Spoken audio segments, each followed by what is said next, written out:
Bueno, ¿cuál es la idea de esta llamada o de esta presentación? La idea es hablar un poco de las carreras en tecnología.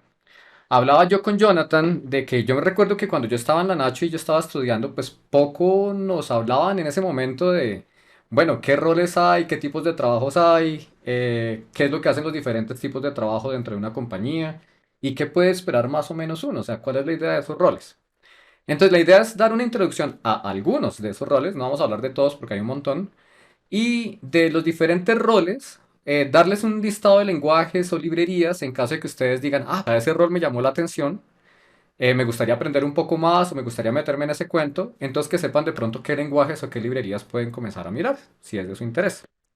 Bueno, entonces, ¿quién soy yo? Rápidamente, como decía Jonathan, yo soy un ingeniero de sistemas, soy egresado de la Nacho, fui parte del equipo UNAL 01 en las finales de San Antonio hace mucho rato ya. Y estoy en este momento con una iniciativa para buscar ayudar más personas a comenzar una carrera en tecnología. Si quieren ver mi perfil, lo pueden ver en LinkedIn. ¿Qué vamos a cubrir? Entonces, de nuevo, vamos a dar una introducción muy rápida. No nos vamos a detener en mucho detalle en los diferentes tipos de roles, a menos que ustedes tengan algún interés en uno de esos y quieran y tengan preguntas acerca de ellos. Y de nuevo, no vamos a hablar en detalle de todos los roles y este es solo un listado de los más comunes que uno ve hoy en día. Y de nuevo voy a mencionar algunas de las librerías. A lo último, en la última parte de la presentación, vamos a hablar un poco de los diferentes tipos de entrevista que se usan comúnmente en la industria, ¿vale? Y más o menos qué esperar o cómo prepararse digamos, a alto nivel para ese tipo de entrevistas. ¿Listo? Bueno, vamos a comenzar con una pregunta. Cuando ustedes han usado una aplicación web últimamente o un servicio online o lo que sea, de pronto se han preguntado, tan chévere, ¿eso cómo lo harán detrás de escena? ¿Mm? Entonces, ¿qué hay que hacer para poder hacer un sistema como esos? ¿O qué tipo de equipos toca formar para poder realizar una aplicación, no sé, como un Google o algo por el estilo? ¿Listo? Entonces, en esta presentación es muy importante que comencemos en nuestras mentes a dividir lo que vemos versus lo que no vemos como usuarios, ¿vale? Y para el propósito de esta presentación voy a usar Netflix como ejemplo.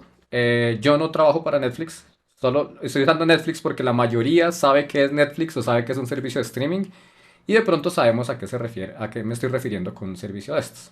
¿Listo? Entonces la idea es que comencemos a hacer esa división de entre lo que vemos y lo que no vemos de los sistemas. Entonces vamos a ver Netflix y vamos a imaginar que estamos usando Netflix, vamos a ser usuarios de Netflix por un momento. Y Netflix nos está mostrando, obviamente, digamos, el listado de contenido, nos está mostrando el listado de películas, nos está mostrando el listado de las películas más populares, nos está diciendo qué es lo que está llegándole más a la audiencia, etcétera.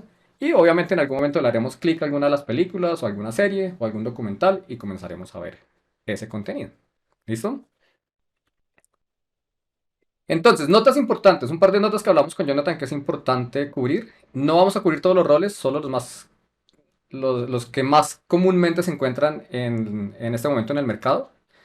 Voy a usar algunos websites o apps en la charla a manera de ejemplo. Esto no es una representación exacta de cómo funcionan detrás de escena, pero nos va a dar una idea y una guía de qué pasa detrás de escena.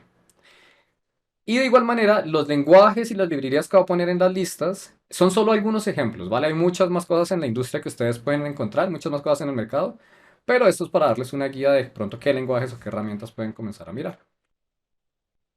Listo. Bueno, arranquemos con los roles.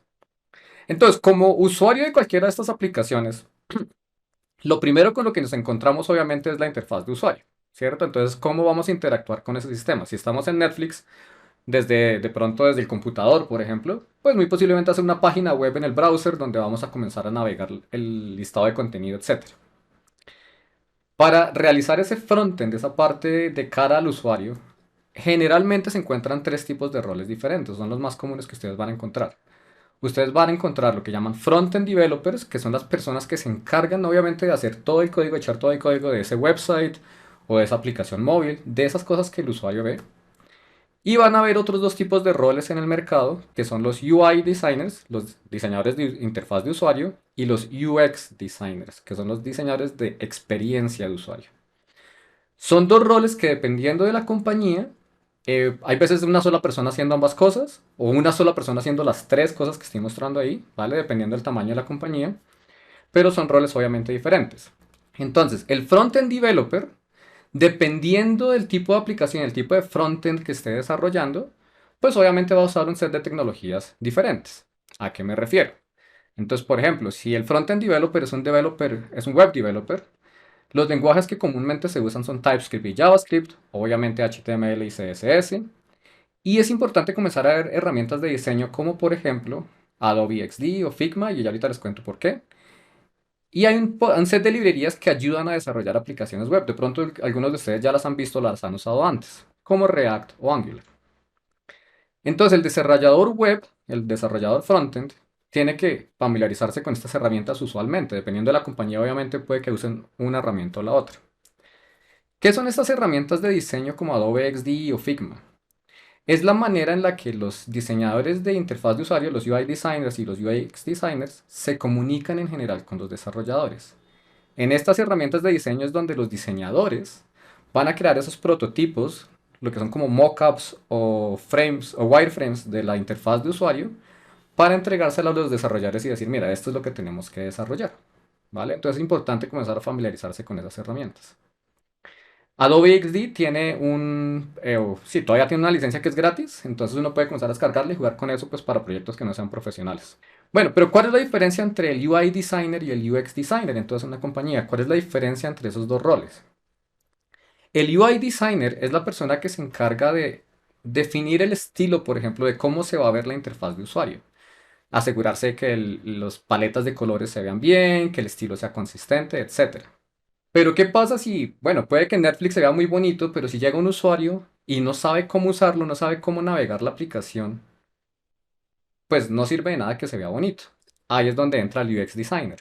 Esa es la experiencia de usuario y el UX designer es la persona que está a cargo de decir, bueno, ¿cuál va a ser el viaje o el recorrido que va a dar el usuario a través de la aplicación? Entonces, estos tres roles tienen que trabajar muy de la mano para asegurarse que la interfaz de usuario se vea bien y que el usuario sepa cómo usarla. ¿Listo? Entonces, si ven en el mercado estos tres roles, a eso se refiere.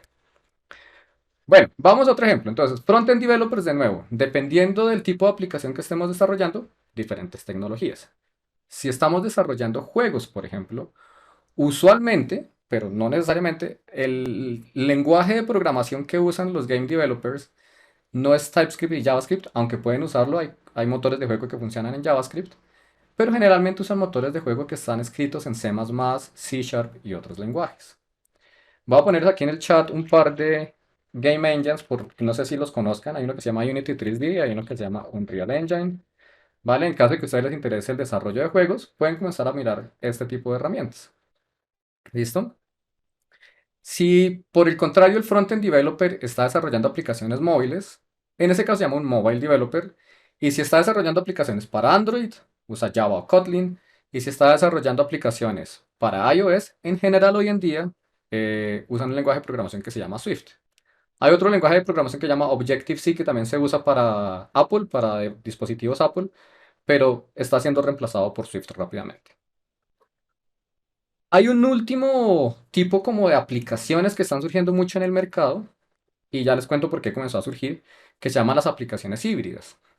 Y estas aplicaciones híbridas son aplicaciones que con la misma código, echando una sola base de código, digamos, creando una sola aplicación, puedo crear aplicaciones que funcionan tanto en web como en mobile. Entonces a eso se refieren con frameworks híbridos. Estos frameworks que estoy poniendo acá son como los más comunes hoy en día, pero obviamente hay una oferta mucho más grande en el mercado. React Native, Ionic y Flutter. Entonces, si ustedes están interesados en crear una aplicación web, pero que también funcione y se vea relativamente bien en una página web en un browser, estos frameworks híbridos que se llaman son de mucha utilidad. ¿Listo? Bueno, entonces, una vez tenemos ese frontend, y digamos que estamos en Netflix, puede que sea una aplicación web o una tablet, en una aplicación móvil, qué pena, o una aplicación web que tenemos en el browser. Obviamente, esa aplicación o esa página web tiene que comenzar a enviar información y recibir información de algún lado. Entonces ya sabemos obviamente que detrás de escena deben haber algunos servidores en algún lado que están procesando información y donde tenemos mucha información almacenada. Entonces, donde viene el segundo tipo de rol, que es como los más comunes también encontrados en la industria, que es el backend developer. El backend developer es aquella persona que está encargada de desarrollar la mayoría de sistemas que funcionan detrás de escena, o sea, que el usuario realmente no está viendo, pero que son parte, digamos, esencial del sistema para que pueda funcionar. Entonces piensen, por ejemplo, en, bueno, si alguien va a pagar la suscripción a Netflix, ¿cómo va a funcionar el sistema de pagos detrás de escena? ¿Cómo nos vamos a comunicar con los bancos? ¿Cómo vamos a confirmar que todo esté funcionando? ¿Listo? Entonces, para el backend de una aplicación hay diferentes tipos de roles. De nuevo, esto no es un listado completo, pero uno de los tipos de roles que se ve mucho en la industria es obviamente el backend developer. También ustedes van a ver security engineers, ingenieros de seguridad, que son los que están a cargo de, al ampar con los backend developers, revisar que el backend del sistema, que nuestros servidores no vayan a ser hackeados o disminuir el riesgo de que sean hackeados y nos roben información. De pronto han visto en noticias que últimamente hay más y más casos de hackeo. Entonces los ingenieros de seguridad se están volviendo también fundamentales. Y es una rama también muy interesante de la parte de ciencias de la computación. Y hay otro tipo de roles que, dependiendo de la compañía, se ven o no se ven, que son los administradores de base de datos y de servidores. Esto ha ido cambiando, este tipo de roles ha ido cambiando mucho con la aparición de infraestructura en la nube, como por ejemplo ustedes saben que Google tiene el Google Cloud Platform, donde ustedes pueden usar servidores sin realmente tener que comprar un servidor. Igual con Amazon, ustedes tienen Amazon Web Services, y hay muchos proveedores de infraestructura en la nube. Si a ustedes les interesa backend development e inclusive si les interesa frontend development, es muy importante que comiencen a aprender a usar esas herramientas de infraestructura en la nube. Tengo una pregunta que me dice, en cuanto a desarrollo de juegos, ¿qué tal es Java? Hay diferentes motores de juego. Hay un motor de juego, por ejemplo, que se llama libgdx y hay uno que se llama JMonkey Engine. Son dos motores de juego que la gente a veces usa para juegos de pronto como más indie, ¿sí? Como más pequeñitos, pero se puede realizar. ¿Ustedes conocen Minecraft? Yo creo que a la mayoría de gente les suena Minecraft. Sí, listo. Minecraft es desarrollado en Java, por ejemplo. ¿Vale? Entonces, se puede conseguir motores de juegos que están en Java y se puede usar Java para desarrollar juegos. Sin embargo, habiendo estado en la industria de juegos, no es el motor de juego que más se usa a nivel industria, ¿vale? No es el lenguaje de programación, qué pena, que más se usa a nivel industria, ¿vale? Estos motores de juego hay veces se usan como a más pequeña escala. ¿Listo? Sin embargo, también es interesante si uno quiere probar, digamos que los conceptos detrás del desarrollo de un juego, si uno aprende, bueno, cómo voy a rotar elementos, cómo voy a colocar una animación, cómo voy a hacer que las cosas se muevan, si uno aprende eso en Java, es muy fácil comenzar a transferir eso a otros motores de juego y a otros lenguajes de programación. ¿Listo? Vale. Bueno, en cuanto a infraestructura en la nube, entonces lo que yo les decía, hay una cosa que se llama GCP, hay una cosa que se llama AWS, y el de Microsoft se llama Azure. Entonces hay diferentes proveedores de infraestructura en la nube que ustedes pueden comenzar a investigar. La mayoría de estos proveedores en la nube ofrecen una capa gratis. Les van a pedir una tarjeta de crédito para poder ingresar, pero desde que ustedes no se pasen de ese límite gratuito que ellos tienen al mes, no les van a cobrar nada, ¿vale? Pero es importante que comiencen a aprender a usar servidores en la nube, especialmente hoy en día. ¿Listo? Dentro de la industria de videojuegos también están presentes esos roles de back y front. Sí, yo trabajé como un backend developer para King. King son los creadores de Candy Crush, ese juego móvil, ¿vale? King son son los desarrolladores que crean el juego Candy Crush. Ellos han creado muchos otros juegos. Yo trabajé con ellos en el estudio en Londres que ellos tienen. Ahí se desarrolla otro juego, otra franquicia que se llama Farm Heroes y yo era desarrollador netamente backend, ¿vale? Hay muchas cosas que suceden en el backend de un juego, inclusive cuando son juegos casuales como Candy Crush o Farm Hero Saga. Los juegos casuales, la idea no es que sea, o sea, la idea es que tenga una audiencia mucho más amplia. Entonces la cantidad de datos que nosotros recibamos en el backend, pues obviamente es mucho mayor porque el número de usuarios es mucho más alto, ¿sí? Em, ¿Qué tipo de cosas hace uno en el backend? Pues uno tiene que almacenar cosas tan sencillas como por ejemplo la progresión del usuario, en qué nivel va, ¿m? Hasta ciertos features que son multijugador. Por ejemplo, había torneos que era, bueno, vamos a reunir 50 jugadores a ver quién hace mejor ciertas cosas. Entonces nos tocaba comenzar a agrupar todos los jugadores a nivel mundial en diferentes grupos de juego, digamos, en grupitos de 50 o de 100 jugadores, y comenzar a hacer unas cosas que llaman como game matching en el sentido de que pues no sería, digamos, correcto o justo hacerle match a un jugador que ya va en el nivel 1000 del juego y ponerlo a jugar con una persona que va en el nivel 10. Muy posiblemente tienen acceso a muchos diferentes recursos en el sistema o en el juego, ¿vale? Entonces hay diferentes niveles de complejidad, sistemas de pago nuevamente, cómo vamos a recibir los micropagos que hace la gente cuando llega al final de un nivel. Y bueno, cuando llegan a ese final del nivel y pagaron, cómo confirmamos el pago con Apple o con Google, dependiendo de dónde hicieron el pago en la plataforma. A nivel de frontend, yo no soy un frontend developer, nunca ha sido como mi fuerte, pero yo tengo muchos amigos que son game developers y ellos lo que tienen que hacer es toda la parte de interfaz de usuario, cómo asegurar que los assets se cargan cuando necesitan cargarse en memoria, cómo asegurarse de que no estamos sobrecargando el celular de recursos cargados en memoria, porque si no, pues el dispositivo va a cerrar la aplicación. Entonces hay muchas cosas en juego detrás de escena, ¿vale? Entonces, en cuanto a los backend developers, entonces si el desarrollo backend es de interés de ustedes, en backend hay una gama de lenguajes también muy grande. Los lenguajes principales que se consiguen hoy en día o que se usan hoy en día en backend son Java, Golang, C Sharp. Esto es para la gente que le gusta .NET y Microsoft, pero también se está usando bastante. JavaScript, Rust, inclusive Python también en muchas compañías se está comenzando a usar. De nuevo, esto no es un listado completo, pero son los lenguajes que de pronto uno más ve en la parte de backend development. En cuanto a frameworks y librerías, dependiendo del lenguaje que ustedes usen o estén usando para hacer desarrollo backend, hay diferentes librerías que hacen que todo sea mucho más fácil al momento de desarrollar el backend. Entonces, por ejemplo, si ustedes están usando Java, es importante comenzar a ver frameworks como Spring o frameworks más recientes, por ejemplo, Quarkus, que facilitan el desarrollo de estas aplicaciones backend y aplicaciones web detrás de escena. Por ejemplo, si están usando Golang, un framework muy usado es uno que se llama Gin, que facilita el desarrollo de APIs web, etcétera, en ese lenguaje. Como backend developer, uno también que tiene que comenzar a aprender, pues uno tiene que comenzar a usar un montón de herramientas adicionales y de componentes en los servidores, pues para poder desarrollar ese backend. Por ejemplo, bases de datos o data stores, por ejemplo, MySQL, PostgreSQL, o inclusive, por ejemplo, bases de datos no SQL, que de pronto no sé si hayan escuchado cosas como MongoDB. Son cosas que uno, pues, debería comenzar a aprender. Yo sé que en la U tenemos introducciones a estos temas y sé que uno comienza a ver bases de datos, pero es importante comenzar a jugar con eso y hacer aplicaciones chiquitas, por ejemplo, una aplicación web que te permita comunicarte con la base de datos. Son cosas fundamentales que toca comenzar a aprender a hacer. Y hay otros componentes que a medida que uno va progresando en su carrera, pues uno tiene que comenzar a introducir en ese backend.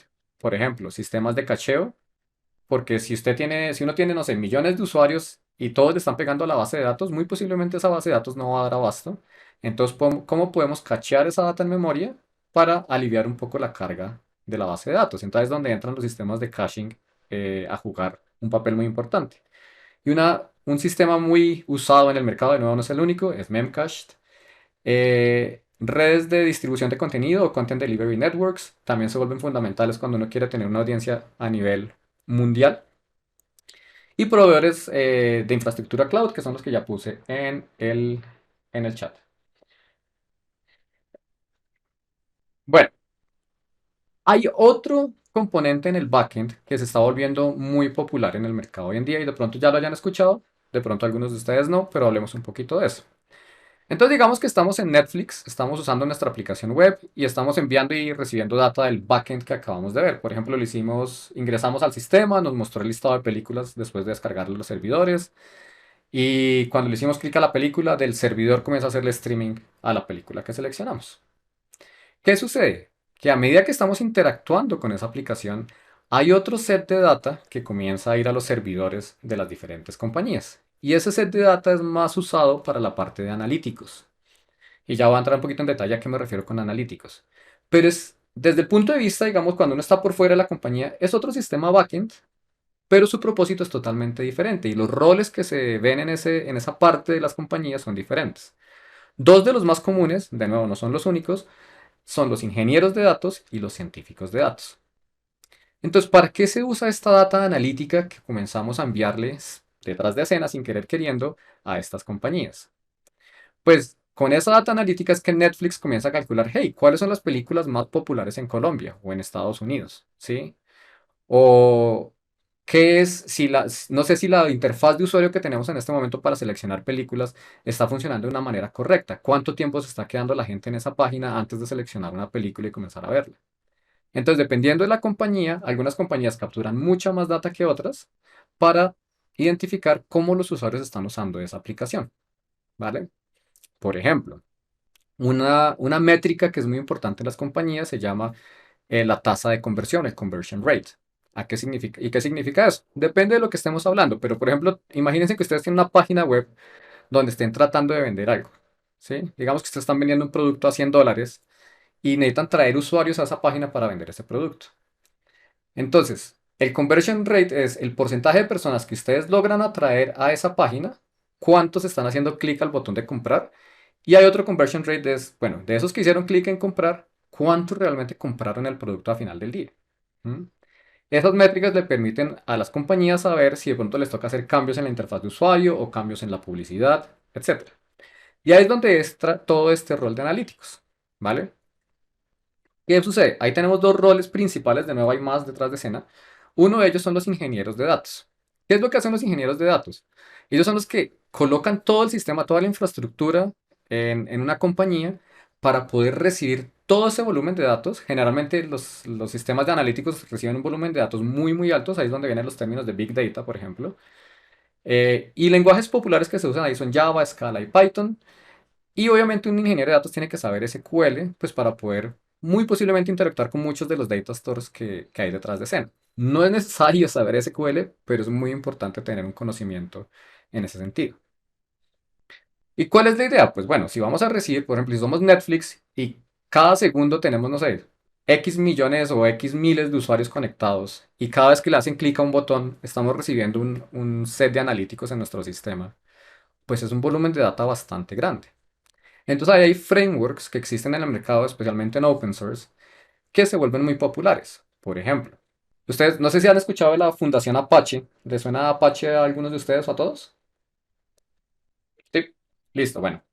Entonces el Apache Foundation tiene una cantidad de proyectos, o sea, ellos publican muchísimos proyectos open source. En Data Engineering y en Data Analytics, los más comunes son Kafka, que es el que permite recibir todo ese volumen de datos y funciona como un log de toda la data que se ha recibido. Y estos tres frameworks al final, Spark, Flink y Beam, que se usan más para el procesamiento de esa data una vez la tenemos en Kafka. Son los sistemas usuales que se suelen usar, no necesariamente los únicos, pero si les da interés, si les es de interés Data Engineering, son cosas interesantes a mirar. El otro grande en este mercado es BigQuery, es un producto de Google, es una base de datos realmente, es que permite almacenamiento de data, pero pues es hecha por Google y está hecha para almacenar datos o volúmenes de datos muy muy grandes, ¿vale? El otro rol o el otro tipo de rol son los científicos de datos. Si bien el ingeniero de datos está encargado de comenzar a recibir y procesar correctamente toda esa data, el científico de datos es el que comienza a darle significado a todos esos datos que estamos recibiendo y pues generar información o conocimiento a partir de ellos. Entonces el data engineer recibe toda la data y el data scientist, una vez tenemos toda esa data, comienza a leerla y a darle un poco de significado. Lenguajes de programación que usan generalmente los data scientists, Python y R. También usan SQL, obviamente, para poder consultar la data. Y usan diferentes frameworks dependiendo de lo que quieran hacer. Por ejemplo, un data scientist que de pronto sea enfocado en machine learning, muy posiblemente va a comenzar a usar herramientas como TensorFlow o PyTorch. Y un científico de datos que está, por ejemplo, publicando, generando información o reportes para otros usuarios de la organización, va a usar herramientas como Jupyter o Looker. Looker es una herramienta donde uno, pues el científico de datos genera los queries y es así es como vamos a sacar la información. Y Looker genera un dashboard donde salen, digamos, gráficos ya resumiendo esa información que se está procesando. Entonces, ¿qué sucede? Pues obviamente tenemos los front-end developers, tenemos back-end developers desarrollando la aplicación. También hay un tipo de rol que se llama full stack developers, que son los que hacen tanto front como back. También es un tipo de rol que se consigue en el mercado. Y obviamente, pues la aplicación, por ejemplo, Netflix no es una aplicación que se publica una vez y ya está. Esa aplicación comienza a evolucionar a través del tiempo. Y pues tenemos que revisar obviamente que no hayan bugs en esas nuevas versiones de la aplicación. Entonces digamos que estamos haciendo un cambio en la interfaz gráfica donde los usuarios seleccionan películas. Digamos que Netflix quiere cambiar cómo esa interfaz gráfica se está viendo. Entonces los front-end developers ya están trabajando, hacen los cambios necesarios y pues alguien tiene que probar que antes de que eso salga al mercado, pues esa nueva versión esté funcionando bien. Ahí es donde vienen los equipos de Quality Assurance o QA. Y el rol más común que se consigue ahorita en el mercado en Colombia, de nuevo hay más roles aparte de este, es el analista de QA. Entonces, ¿qué hacen los QAs? Pues los QAs tienen que comenzar a buscar bugs en la aplicación y reportárselos a los desarrolladores. Es prácticamente su trabajo pues, para asegurar la calidad del producto. Los lenguajes de programación que usa un analista de QA en una compañía dependen mucho, aunque no necesariamente, del componente que se esté probando. ¿A qué me refiero? Si estamos, por ejemplo, si tenemos un QA que está ayudando a probar el servidor en backend y ese backend se está desarrollando en Java, muy posiblemente el QA también esté usando Java. Si por el contrario, el QA está ayudando a testear la parte del frontend, la página web, de pronto esté usando JavaScript para ayudar a automatizar algunas de esas pruebas. Un QA analyst, pues generalmente tiene que familiarizarse con herramientas de testing. Y hay muchas herramientas en el mercado. Por ejemplo, si uno está en el mundo Java, la más común es JUnit. También está Selenium para hacer pruebas de páginas web. Y un QA analyst, en la mayoría de compañías, se espere que ayude a comenzar a automatizar algunas de esas pruebas. ¿Qué pasa? Si bien es cierto que queremos que todas las pruebas sean automatizadas y todo corra automáticamente cada vez que hay un cambio en el sistema, a veces eso es muy complejo o muy difícil. Entonces, una de las tareas adicionales que tiene un QA Analyst es hacer testeo manual. ¿Qué significa eso? Pues los desarrolladores ponen la página web nueva en algún servidor de prueba, el QA ingresa, comienza a probarlo y si detecta algún error, pues se lo reporta a los desarrolladores. ¿Listo? Bueno, obviamente, pues para que todo esto funcione, hay un componente gerencial, un componente de management que tiene que venir, que tiene que estar presente en las compañías detrás de escena. De nuevo, acuérdense que estamos separando lo que vemos versus lo que no vemos, lo que pasa detrás de escena en las compañías. En cuanto a gerencia, hay muchos más roles, ¿vale? Pero estos son los cuatro principales que ustedes van a encontrar en el mercado. Están los gerentes de producto, product managers, gerentes de proyecto, de programa y gerentes de ingeniería, engineering managers. Cada uno cumple una función diferente en la compañía y diferentes compañías hay veces mezclan diferentes roles porque pronto son compañías más pequeñas y no tienen plata para pagar dos personas para hacer dos roles diferentes y eso es totalmente normal, especialmente en startups. Entonces, hay algunos roles que estoy presentando acá en esta presentación que ustedes en algunas compañías no van a ver y en otras compañías sí, depende del tamaño de la compañía. ¿Cuál es la diferencia entre estos managers? Una cosa, si ustedes escuchan, están trabajando por una compañía y escuchan la abreviatura PM, si alguien le dice, les dice a ustedes, venga, vete, te hablas con el PM acerca de eso. PM es una abreviatura que a veces es un poco confusa porque PM se usa para abreviar tanto Product Managers como Project Managers. Programa en general no, pero principalmente estos dos. Y estas dos personas, el de Product y el de Project, tienen dos funciones totalmente diferentes. ¿Qué hace el Product Manager y qué hace el gerente de producto? Y es un rol que está cogiendo y tomando mucha más popularidad en el mercado hoy en día y es un rol muy bonito también. Y es lo siguiente. El Product Manager es el que define o traza el mapa, el roadmap del producto que se está desarrollando. Entonces el Product Manager es el que habla con los clientes para averiguar, bueno, qué es lo que tenemos que incluir en este año o este mes dentro de nuestro sistema, dentro de nuestra aplicación, cómo podemos añadirle más valor al cliente, pues para que regresen a nuestro sistema y estén contentos con la aplicación. Entonces un Product Manager pues tiene entrevistas con los usuarios, habla mucho con la gente de frontend y de UX y de UI para definir cómo se va a ver ese camino o ese viaje que va a tomar en un usuario en el sistema. Entonces el Product Manager es el que define esa parte de nuestra aplicación. En general, en una compañía no hay un solo Product Manager, a menos que sea una compañía muy pequeña. Dependiendo del tamaño de la compañía, pues ustedes van a tener Product Managers para diferentes líneas de producto, se llaman. Entonces, por ejemplo, pensemos un segundo en Amazon o en Mercado Libre. De pronto ustedes van a tener un product manager que está a cargo de la experiencia de búsqueda de productos dentro de Mercado Libre, dentro de Amazon. Y muy posiblemente otro product manager que esté a cargo de otras experiencias diferentes, por ejemplo, la experiencia de pago. ¿Cómo vamos a asegurarnos de que esa experiencia funcione de la mejor manera? Los project managers, los gerentes de proyecto, cumplen una función diferente. El Product Manager, si ustedes se ponen a pensarlo, el Product Manager no tiene una fecha fin. O sea, la idea si creamos una compañía es que el producto siga evolucionando y ese Product Manager siempre está buscando qué más hay para hacer, cómo vamos a añadir más valor y priorizando eso para que eso se haga realidad. El Project Manager, a diferencia del Product, sí tiene proyectos que tienen una fecha de inicio y una fecha de fin. Lo que pasa es que un Project Manager muy posiblemente va a tener varios proyectos andando al mismo tiempo. Por ejemplo, volvamos al ejemplo en el que Netflix quiere cambiar la interfaz de usuario que los usuarios están usando para seleccionar la película. El Product Manager dice, listo, sí, así es como queremos que se vea, esto es lo que queremos hacer.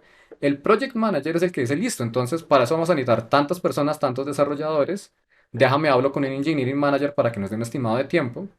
Y es el que se encarga, en conjunto con los Engineering Managers y los desarrolladores, de decir, venga, ¿cómo vamos con ese proyecto? ¿Cómo vamos con ese cambio? ¿Y en qué momento lo vamos a entregar?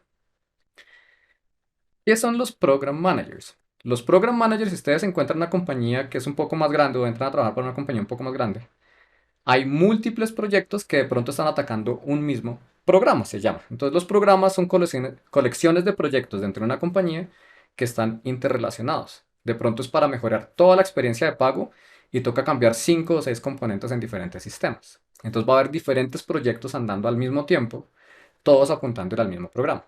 Los program managers tienden a ser personas que están un poco más alto nivel y tienden a recibir reportes e información de los diferentes project managers y comienzan a subir esa información a niveles más ejecutivos de la compañía para saber cómo vamos.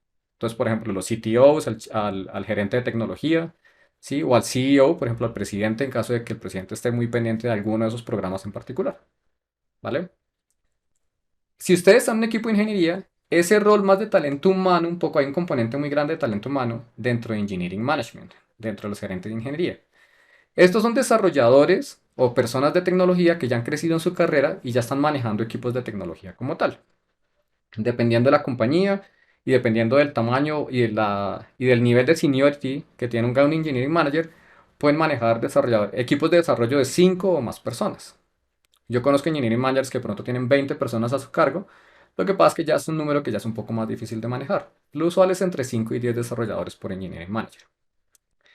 ¿Qué hace el Engineering Manager? Pues el Engineering Manager está a cargo de un equipo de desarrollo, un equipo de ingeniería, y es el que se encarga de revisar que la gente esté progresando en su carrera, que estemos desarrollando las cosas que toca desarrollar, y que, pues, de tener esas reuniones de feedback de uno a unos. Cuando ustedes ingresen a una compañía, eso se va a volver, es una cosa que ustedes van a encontrar mucho, y si no lo encuentran, pídanlo. Y es tener una reunión uno a uno semanal o bisemanalmente con su manager, que sería un Engineering Manager, ¿vale?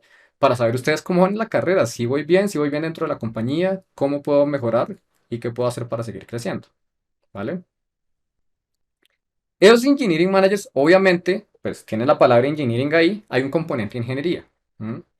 Entonces, un engineering manager no solo ayuda a la gente a crecer en su carrera y no solo está hablando con los project managers para saber cómo vamos en el delivery, en la entrega de las cosas que toca hacer en el sistema, pero también si el equipo se encuentra bloqueado porque no saben cómo tomar una decisión técnica o no saben qué camino tomar en cuanto a qué librería usar, por ejemplo, el engineering manager debería tener esa capacidad de ingeniería para ayudar al equipo a tomar esa decisión.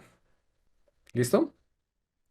¿Alguna duda acerca de estos 4 componentes de gerencia?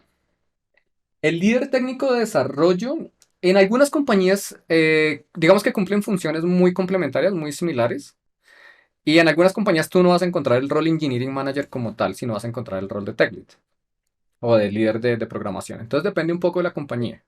¿Qué sucede? Que hay compañías que ya son un poco más grandes y tienen dentro del equipo de desarrollo como tal, tienen un líder técnico que se encarga mucho más de la parte técnica y la parte de ingeniería y tienen un engineering manager que se encarga un poco más de esa parte de progresión de carrera, ¿vale? Y se complementan los dos roles. Entonces dependiendo de la compañía varía un poco. Bueno, volviendo al ejemplo donde en Netflix estamos cambiando la interfaz de usuario para seleccionar la película. Digamos que ya los front-end developers se sentaron con los product designers y con los product managers, qué pena, y con los UX designers. Y hicieron el cambio y ya está todo listo. La gente de QA ya lo probó. Los desarrolladores backend hicieron los cambios que eran necesarios para desarrollar. Y ya todo está listo. Ya están todos los cambios listos en nuestro sistema. Entonces ya toda esta construcción se realizó. Bueno, entonces ahora, ¿cuál es el paso a seguir? Pues esa nueva versión de la aplicación toca ponerla en lo que llamamos en los sistemas de producción. Toca ponerla en un servidor en algún lado o en muchos servidores a nivel mundial o en muchos servidores en una sola región. Ese tipo de trabajo se está volviendo mucho más común en la industria y es un rol muy muy importante y es la parte de gerencia de operaciones de producción y automatización, ¿vale? Es cómo pasamos de esa base de código que ya los desarrolladores hicieron los cambios y ya los de QA aprobaron a poner eso en producción y que funcione. Y que sepamos que está funcionando, ¿vale? ¿Qué tipos de roles se encuentran en ese sentido? Hay un rol que salió principalmente de Google que se llama el SRE o Site Reliability Engineer. Hay un rol de DevOps. Son roles muy similares, pero tienen ciertas diferencias. Pero digamos que el propósito para esta charla, digamos que es el mismo. Y están los Build Engineers. Son los ingenieros que hacen que, dado el código, generemos un ejecutable que se pueda desplegar en algún lado. Por ejemplo, si estamos desarrollando una aplicación móvil, hay Build Engineers, no en todas las compañías nuevamente, hay veces que esto depende del front o del backend developer, que dado ese código que tengamos, digamos, tengamos todo el código para la aplicación para nuestro teléfono Android, pues cómo la vamos a empaquetar, cómo vamos a firmarla y cómo vamos a ponerla en el App Store para que esté disponible para nuestros usuarios. Ahí es donde entran los Build Engineers también. Entonces, ¿qué lenguajes de programación usan los SRE y los DevOps para hacer su trabajo? De nuevo, esto es una lista, pero hay más lenguajes detrás de escena, pero usualmente usan cosas como Golang, Python y Bash scripts. Tienen que estar familiarizados con herramientas de integración continua o de deployment continuo, por ejemplo Jenkins o CircleCI. Herramientas de monitoreo, y ahorita les explico más o menos a qué me refiero con herramientas de monitoreo, por ejemplo Prometheus. Y tienen que estar hoy en día muy familiarizados con infraestructura en la nube, lo que ya hablamos, por ejemplo GCP, AWS. Y hay algo que está volviendo muy popular en el mercado que se llama Kubernetes, que se reduce o se escribe K8S. Se escribe Kubernetes o K8S, van a encontrar ambas versiones. Entonces, ¿qué hacen estas personas? ¿Qué hace el SRE? ¿Qué hace el DevOps? Bueno, nos dan el código o lo conseguimos de algún repositorio en GitHub de la compañía o lo que sea. Usando una herramienta de integración continua, pues lo que queremos hacer es cada vez que alguien haga un cambio en ese código, ejecutar unas pruebas que de pronto los cubas ayudaron a escribir o los desarrolladores escribieron. Y si todas esas pruebas pasan, pues queremos que generar un ejecutable que se despliegue en los servidores de producción en algún momento. ¿Mm? Ahí es donde estas herramientas como Jenkins y CircleCI ayudan a automatizar todo ese proceso. ¿Para qué son las herramientas de monitoreo? Bueno, pues una vez lo ponemos en producción, pues no nos podemos pues, cruzar de brazos y asumir que todo está funcionando. Con toda esa data analítica, por ejemplo, que nos está llegando, podemos comenzar a detectar cosas como tasas de error de la aplicación. Entonces hagan de cuenta que esa nueva interfaz gráfica, esa nueva versión del sistema con la nueva interfaz para seleccionar las películas, comienza a fallar en todos los browsers de las personas. Estas herramientas de monitoreo nos permiten que esos errores que están sucediendo, capturarlos y que se lance una alerta y que comience el sistema automáticamente a llamar a alguien. Hay sistemas que ya hacen eso automáticamente, por ejemplo en un sistema que se llama PagerDuty.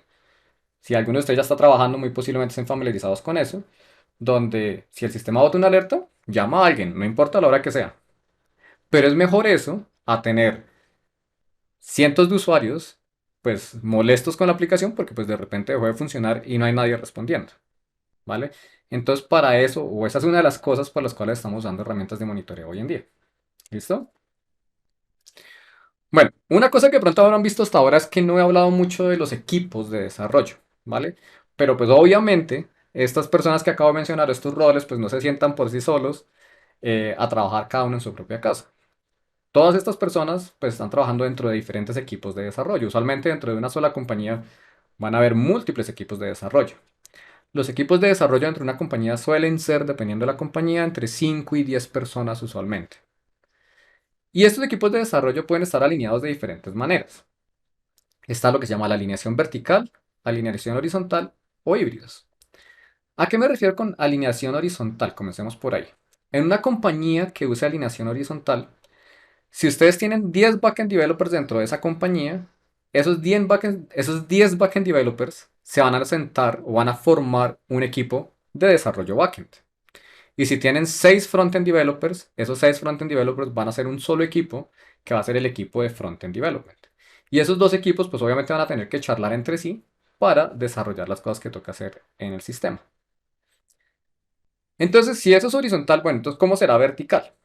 Entonces, para vertical, imagínense Netflix, imagínense las diferentes líneas de producto, las diferentes experiencias de usuario que uno tiene a medida que uno navega en Netflix. Por ejemplo, una de las experiencias de usuario es la de registro. Entonces de pronto tenemos un equipo de desarrollo que se encarga de toda la parte de registro. Que el usuario cree su cuenta, que haga el pago, que revise su suscripción, que la cancele si es necesario, etc. Y podemos tener otro equipo de desarrollo que está a cargo de esa experiencia de usuario más para consumir las películas una vez se registraron. Entonces que puedan ingresar al sistema, que se les muestre el listado de películas, que puedan hacer clic en una de ellas y comenzar a ver el contenido. ¿vale? Entonces a eso me refiero por alineadas verticalmente. Son diferentes líneas de producto o experiencias de usuario dentro del sistema. Entonces, volviendo al ejemplo de Netflix, donde estamos cambiando la interfaz de usuario para seleccionar la película. Digamos que tenemos un equipo o una experiencia que es esa experiencia de consumo de películas, ¿vale? Y puede que ese equipo de desarrollo, de nuevo esto es totalmente hipotético, donde tenemos un product manager, un manager de ingeniería, tres desarrolladores frontend, un desarrollador mobile y dos backend developers. ¿A qué me refiero con híbrido? Muchas compañías usan un modelo híbrido donde ciertas cosas son verticales y ciertas cosas son horizontales. Por ejemplo, si ustedes ven este equipo de acá que es vertical, ¿sí? Tiene una mezcla de diferentes tipos de disciplinas dentro del mismo equipo. En este momento no tengo ningún QA, ninguna persona de SRE, por ejemplo, o ninguna persona de analíticos de datos. Entonces, esos equipos puede que estén funcionando de manera horizontal dentro de esa compañía. ¿Listo? Entonces, de nuevo, estos son como diferentes modelos que ustedes van a ver en las compañías. Y es totalmente normal que dependiendo del tamaño, usen el uno o el otro, usen híbrido, o que comiencen a cambiar y a moverse de un sistema al otro. ¿Vale? Ese es un cambio que yo he visto ya en muchas compañías que están horizontales y se van a vertical, o de pronto están verticales y quieren que, por ejemplo, los backend developers se vuelvan un equipo horizontal. Entonces se vuelven un modelo híbrido nuevamente. ¿Listo? Bueno, entonces, de pronto obviamente la pregunta es, bueno, yo soy nuevo en todo esto, apenas estoy terminando mi carrera, ¿dónde puedo comenzar? Primero, de nuevo, esto fue un brochazo muy rápido acerca de todos los roles, o sea, si no el tiempo no nos daba. Si ustedes quieren o les interesa un rol en particular y quieren que andemos un poquito más en ello, podemos tratar de organizar una reunión más adelante. Pero lo importante es aprender más acerca de los roles, pues ya con los nombres de los roles en internet uno puede comenzar a buscar más información acerca de ellos. Si ustedes piensan ir a un rol técnico, si eso es lo que más les interesa, por ejemplo, desarrollo o SRE, aprender un lenguaje de programación obviamente es fundamental y si ya saben un lenguaje de programación, traten de aprender lo básico de un segundo lenguaje de programación, ¿vale?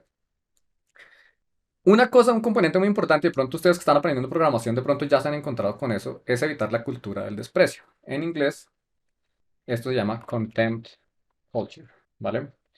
¿Qué significa la cultura del desprecio? Es que el desarrollador del lenguaje de programación X dice que es el mejor lenguaje del mundo y que los otros lenguajes son terribles y que nadie debería usarlos y que esa vaina no funciona, etcétera. Esa cosa realmente no le ayuda a nadie. Hoy en día el campo de tecnología es tan grande que los diferentes lenguajes de programación generalmente son diseñados para diferentes propósitos y ustedes van a encontrar mercado para todos los lenguajes de programación hoy en día, ¿vale? En general, lenguajes de programación como los que estoy mencionando en estos slides, en esta presentación, van a encontrar mercado para todos los lenguajes de programación. El otro consejo que les puedo dar es comenzar a practicar. Entonces, practicar, ahorita vamos a hablar de las entrevistas y les doy un poco de ejemplos a qué me refiero con practicar. Si pueden encontrar un mentor, es ideal, ¿vale? Alguien que los pueda guiar en su carrera. Mentores, pues obviamente hay mentores que cobran por su servicio, es totalmente normal encontrar mentores que van a cobrar por su servicio, pero el mentor puede ser un amigo o un familiar que ya está en la industria hace mucho tiempo y puede comenzar a guiarlos en esa industria. Importantísimo. No sé si aquí hay alguien que diga, no, es que a mí el inglés no me gusta. El inglés, ¿por qué? Porque están llegando muchas compañías extranjeras a Colombia. Si ustedes entran a LinkedIn, van a encontrar más y más compañías que están ofreciendo y buscando desarrolladores en Colombia. ¿Listo? Una nota muy interesante. En Estados Unidos se estima que para el 2026 van a hacer falta, solo en Estados Unidos, 1.6 millones de desarrolladores en ese país. Entonces, ¿qué están haciendo las compañías? Pues obviamente buscando afuera. Entonces están llegando más y más a Colombia. Pero, ¿qué es una de esas cosas fundamentales que preguntan o que piden? El inglés. Entonces, esa inversión que de pronto suena un poco costosa ahorita en inglés y en la Nacho está el programa de lenguas extranjeras que es muy bueno, es una muy buena inversión, ¿vale? Entonces tengan eso presente. Jonathan López me pregunta el rol de arquitecto, ¿dónde estaría? Bueno, ahorita lo que hicimos fue una presentación de los diferentes roles, o algunos de los diferentes roles que había. Todos estos roles que ustedes acaban de ver tienen una progresión de carrera muy similar. ¿A qué me refiero? Pues cuando uno está arrancando en estos roles, digamos que ustedes quieran front-end development para hacer páginas web, uno generalmente ingresa a una compañía como un desarrollador junior, ¿vale? Después de años, de uno o dos años de experiencia como junior, ya uno pasa a un nivel medio o mid-level y más adelante la idea es que lo promuevan uno a senior. El paso usual, dependiendo del tamaño de la compañía después de senior, si es una compañía muy grande, el siguiente paso es principal, ingeniero principal, o ya entra el rol de arquitecto, ¿vale? Entonces son progresiones de carrera que uno como persona de ingeniería puede tener. Entonces apenas uno llega a senior, uno tiene como esa división en la que uno puede comenzar a decir, bueno, ¿qué quiero ponerme a hacer ya que sé un poco más de la industria? Entonces, si soy senior developer y quiero o me gusta mucho la parte técnica y quiero seguir siendo técnico, me puedo ir por la rama de arquitectura.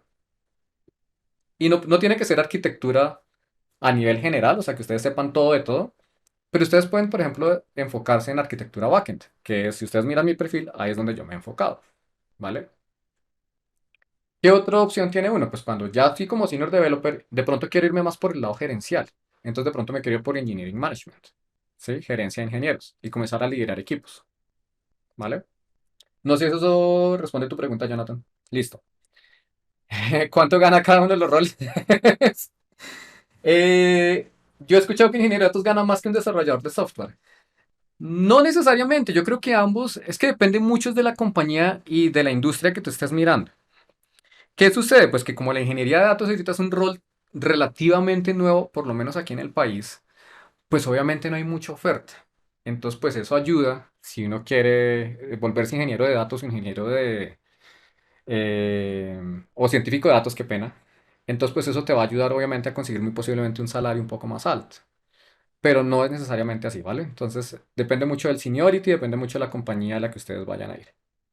He escuchado un rol, Machine Learning Engineer, que hay diferencia con el Data Scientist. Vale. Entonces, el Machine Learning Engineer también vas a encontrar Machine Learning Scientists. Es como una rama mucho más específica de la parte de data, ¿vale? Que se centran más en la parte de Machine Learning. Entonces, análisis de datos se puede hacer de muchas maneras. Una de esas maneras es con Machine Learning.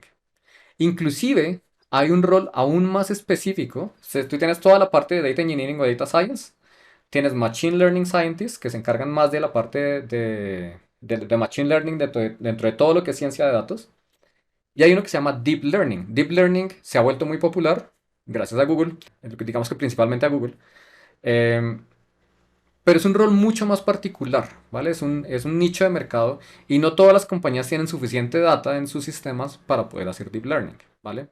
Entonces son como digamos que diferentes roles dentro de la misma rama de ciencia de datos que se enfocan en diferentes cosas, ¿vale? Para desarrollo e investigación enfocado a sistemas operativos o compiladores, ¿qué rol está más cercano? Interesante, yo en esta lista no tengo nada con respecto al desarrollo de sistemas operativos como tal. Digamos que lo más cercano son dos de estos roles, el de backend y el de SRE. ¿Por qué? Porque son roles que tienen que estar un poco más cercanos al nivel de máquina, pero ninguno de los roles que acabo de mencionar están enfocados directamente en eso, ¿vale? Entonces es otro tipo de rol. Algunos de esos roles son un poco más investigativos, más de research engineering, que son un poco diferentes a lo que estamos cubriendo en esta charla hoy. Bueno, vámonos a procesos de entrevista rápidamente. Entonces, digamos que ustedes comienzan a enviar aplicaciones a compañías y los llaman de alguna de las compañías a las que ustedes aplicaron. ¿Qué tipos de entrevistas se pueden encontrar? En general, hay cinco tipos, a grandes rasgos, obviamente no es un listado completo, de los tipos de entrevista con los que ustedes se pueden encontrar. Y esto es entrevistas técnicas, ¿vale? Hay otros tipos de entrevistas que ahorita hablo en un segundito. Estos son tipos de entrevistas técnicas. El primer tipo de entrevista con el que ustedes muy posiblemente se van a encontrar, si no es que se lo han encontrado ya, es un test de conocimiento, un knowledge test. Y ese knowledge test realmente es como si le estuvieran haciendo un quiz acerca de algún lenguaje de programación. ¿En qué momento se suele usar ese knowledge test? Bueno, cuando ustedes aplican a una compañía, usualmente, no todas, obviamente los pipelines de entrevistas son diferentes entre cada compañía, pero usualmente lo primero que van a hacerles es un chequeo telefónico, ¿vale? Una entrevista telefónica o en inglés un phone screening, donde revisan que ustedes sepan lo básico que deberían saber para ese rol y si van a progresar a la siguiente fase de las entrevistas. Entonces, ese knowledge test, para practicar para eso, pues lo más fácil es comenzar a buscar preguntas en Google o en exámenes de certificación. Les doy ejemplos. Digamos que ustedes están aplicando para un rol de desarrollador Java en una compañía. Entonces, ese test de conocimientos muy posiblemente van a ser preguntas como las que saldrían en un examen de certificación para Java O si ustedes buscan en Google Java, Java Programming, Java Interview Test, que pena test de entrevista de Java, les van a salir muchos ejemplos de preguntas. Les doy un par de ejemplos. Ustedes saben que en Java tenemos los keywords final, finally y finalize. ¿Mm? Entonces, una de las preguntas es, ¿cuál es la diferencia entre esos tres keywords? Es una pregunta que me ha salido a mí y que mucha gente la hace cuando es una entrevista para un programador Java. Entonces uno tiene que saber más o menos cuáles son esas cositas de Java que suelen preguntarse en las entrevistas. Obviamente ese test de conocimiento varía dependiendo del rol y del lenguaje de programación que usa la compañía. ¿Vale? Todo otro tipo de entrevistas, y esta es la entrevista que de pronto es más famosa o más común hoy en día, y esto es culpa de Google, es la de resolución de problemas. Para aquellos de ustedes que han competido en las competencias de programación, es muy parecido a lo que uno haría en una competencia de programación, pero tiene algunos componentes diferentes. ¿Cuál es el formato normal de esta entrevista? Pues ustedes llegan a la entrevista, tienen de pronto 5 minuticos para introducir, para presentarse con el entrevistador, y el entrevistador les da un enunciado de un problema, ¿vale? Obviamente ese enunciado del problema no está en el nivel de detalle que se lo entregarían a uno en una competencia de programación. Entonces uno tiene que comenzar a hacer preguntas para validar ciertas cosas de ese problema. ¿Mm? Por ejemplo, ven, si el programa va a recibir números, son números enteros, son números que pueden tener decimales, ¿qué tipo de números estamos hablando? ¿Qué rango de números? ¿Desde cero hasta el número más grande que quepa en un int? ¿O tenemos que considerar números negativos? Ese tipo de preguntas son muy importantes hacerlas en esas entrevistas de problem solving. ¿Qué páginas en internet hay? Muy posiblemente algunos de ustedes ya las conozcan: LeetCode, HackerRank, TopCoder, CareerCop, etcétera. Son páginas donde ustedes pueden encontrar diferentes tipos de problemas, ¿vale? Algunas compañías prefieren no hacer el problem solving o hacen una mezcla, obviamente, de estas entrevistas. Y una cosa que está volviendo muy popular es una cosa que se llama el Take Home Test. Es como una tarea de la universidad. Acá ustedes les van a dar un enunciado por escrito con unos requerimientos del sistema. Y algunas compañías tienen un ejercicio muy pequeñito y te dicen tienes 2 o 3 días. Algunas compañías tienen un ejercicio un poco más grande y te dicen, mira, tienes 2 semanas. ¿Vale? ¿Dónde practicar? Pues realmente hay tiempo, obviamente, si no le dan un take home test, pero ¿cuál es la forma de practicar para esto? Si ustedes van a aplicar para un rol de backend, es importante que ustedes practiquen hacer un sistema que se sepa al menos comunicar con una base de datos para almacenar y leer data de la base de datos. Si ustedes están haciendo una página web, pues es importante aprender a usar alguno de los frameworks como Angular o React y entender lo básico de esos frameworks. ¿Para qué? Pues para que cuando llegue el momento de hacer el take home test, pues uno ya tiene una idea de por dónde arrancar. ¿Vale? En pair programming es otro tipo de entrevista que es muy parecida a la de problem solving, pero el ejercicio es un poco diferente, ¿vale?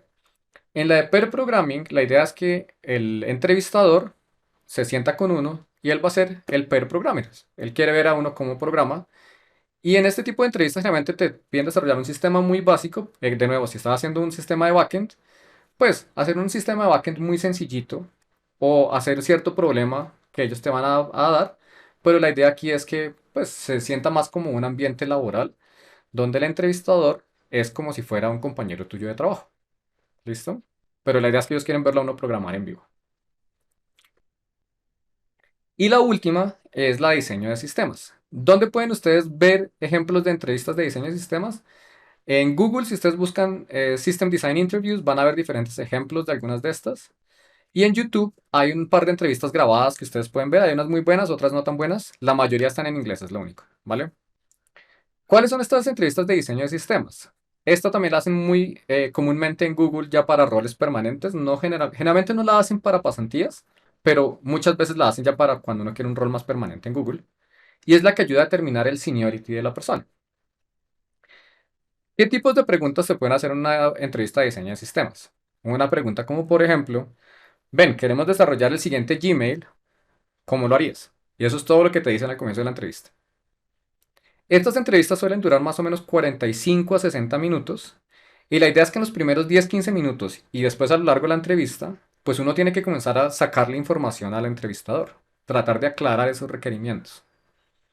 Pues para saber, bueno, es que estamos hablando de un Gmail, pero es para usuarios en general o es un Gmail corporativo, ¿vale? Hay muchas cosas que toca comenzar a aclarar en ese enunciado que uno le dan como muy a grande escala. Hay varios tipos de entrevistas que no son técnicos, que no tengo en esta lista, que ustedes van a comenzar a ver. Hay unas entrevistas que se llaman entrevistas de comportamiento o de escenarios, ¿vale? En inglés se llaman behavioral interviews. Y son entrevistas donde les van a preguntar a ustedes por experiencias pasadas que ustedes hayan tenido en otras compañías o en la universidad. Por ejemplo, una pregunta muy común es, ven, cuéntame de alguna vez, de alguna experiencia que hayas tenido en la que hayas tenido un problema en producción. ¿Cómo lo solucionaste? ¿Vale? O cuéntame de algún momento en el que tuviste que tratar de cambiar la opinión de uno de tus managers. Sí, digamos que el manager tiene una decisión totalmente lista para tomarla y tú tuviste que decir algo para que el manager se diera cuenta que esa no era la decisión correcta. ¿Cómo te fue en esa situación? Entonces son entrevistas situacionales, ¿vale? Y son entrevistas que suelen darse mucho hoy en día también. Y si ustedes están practicando para esa entrevista, hay un modelo que ya se los mando que se llama el modelo STAR, que se llama Situation, Task, Action, Result. Y es un modelo que le ayuda a uno a formalizar la respuesta que uno va a dar a esa pregunta con una estructura muy clara, ¿vale? Entonces, si ustedes en su proceso de entrevista les van dicho que van a tener una entrevista de tipo behavioral, estudien ese modelo, por favor. Aquí les estoy poniendo algunos recursos donde resumo los diferentes tipos de entrevistas técnicas. Para diseño de sistemas, este link que les pongo ahí, el de aosabook.org, es un link que inclusive Google, ellos mismos lo recomiendan para la entrevista de diseño de sistemas. Les pongo ahí el nombre de las páginas para la parte de resolución de problemas. Y recuerden que una de las cosas que uno puede hacer para hacerlo mejor en una entrevista profesional es hacer entrevistas de prueba. Y por último, lo que les recomendé ahorita, al comienzo de la presentación, es si no tienen perfil en LinkedIn, comiencen a abrirse un perfil en LinkedIn.